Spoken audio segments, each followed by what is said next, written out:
1 अप्रैल से गाइडलाइन दरों में बढ़ोतरी कर दी गई है, जिससे आम जनता पर रजिस्ट्री, संपत्ति कर और अन्य करों का अतिरिक्त भार पड़ गया है। इस मामले को लेकर कांग्रेस प्रदेश प्रवक्ता और अधिवक्ता प्रमोद द्विवेदी ने मीडिया से चर्चा की।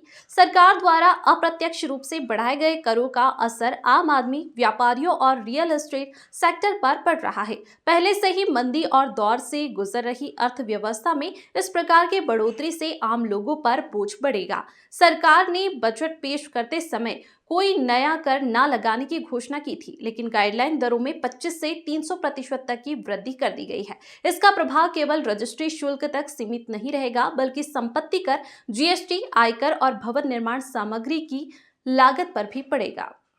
प्रदेश की सरकार दोमुही सरकार है। सदन में उसने बजट प्रस्तुत करते हुए यह दंभोक्ति या दंभ की अभिव्यक्ति की कि वो मध्य प्रदेश की जनता पर किसी भी प्रकार का नया कर नहीं लगा रही है, लेकिन पिछले दरवाजे से किस तरह से कर वसूल करने जा रही है।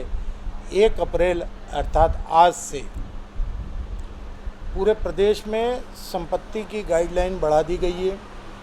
25% से लेकर के 300% तक विभिन्न जिलों में गाइडलाइन बढ़ाई गई। गाइडलाइन बढ़ी मतलब स्टाम्प ड्यूटी ज़्यादा देना पड़ेगी। स्टाम्प ड्यूटी के साथ साथ संपत्ति कर ज़्यादा लगेगा, जीएसटी ज़्यादा लगेगा, आयकर ज़्यादा लगेगा, और ये सारी वृद्धियाँ एक गाइडलाइन के माध्यम से चलेंगी। इसके साथ साथ नियामक आयोग की आड़ लेकर के विद्युत दरों को बढ़ा दिया गया है। बताया जा रहा है कि 150 यूनिट तक कोई अंतर नहीं आएगा। ये भी ढकोसला साबित होगा। टोल टैक्स नाके जो निजी कंपनियों के द्वारा संचालित होते हैं, जनवरी में वृद्धि की गई थी 25 सन 2025 में, मतलब अभी 2 महीने पहले। ऐसी क्या परिस्थितियां निर्मित हो गई कि आपको फिर से वृद्धि करना पड़ रही है। टोल टैक्स नाकों पर भी वृद्धि होगी।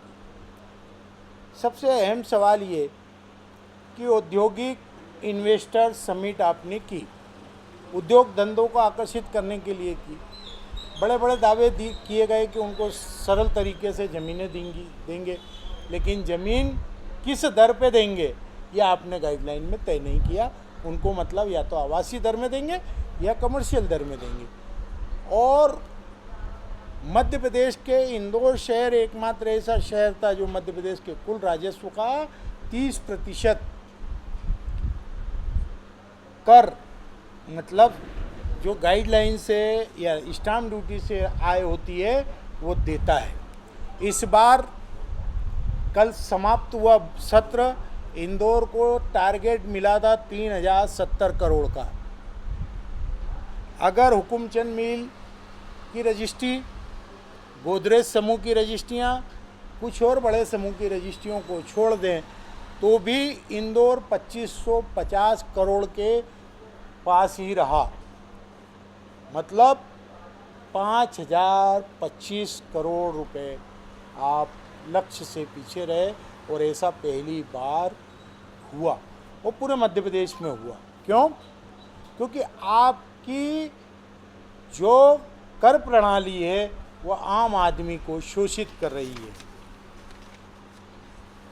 इंदौर जैसे शहर को आप एक तरफ कह रहे हैं कि महानगर की आकार ले रहा है, हाई राइज मल्टियाँ बन रही हैं, सुरक्षा के मानक उपाय बड़े बड़े करना पड़ेंगे।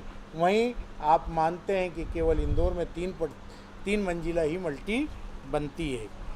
ग्रीन इंदौर, ग्रीन मध्य प्रदेश का नारा दिया जाता है, परंतु पिछले दरवाजे से महापौर जलवायु कर नया लगा रहे हैं। ये सारी प्रणालियाँ अप्रत्यक्ष रूप से जो आम आदमी की जेब पर डाका डालेंगी, ये भारतीय जनता पार्टी के चरित्र को उजागर करेगी।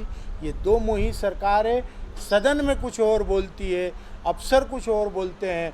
हालत यह है कि जो सांसद लाखों जनता ने चुना, भोपाल के सांसद ने और मंत्रियों ने खुलेआम गाइडलाइन में की वृद्धि का विरोध किया, उस विरोध को दरकिनार किया गया और गाइडलाइन अनाप शनाप बढ़ाई गई।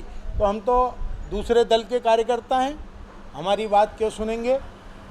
हमारी अच्छी बातों को भी दरकिनार किया गया और आज जो जनता की जेब पर डाका पड़ रहा है, टोल टैक्स नाके से लेकर के रजिस्ट्रार कार्यालय तक में पड़ेगा, वो भारतीय जनता पार्टी के चरित्र को उजागर करेगा।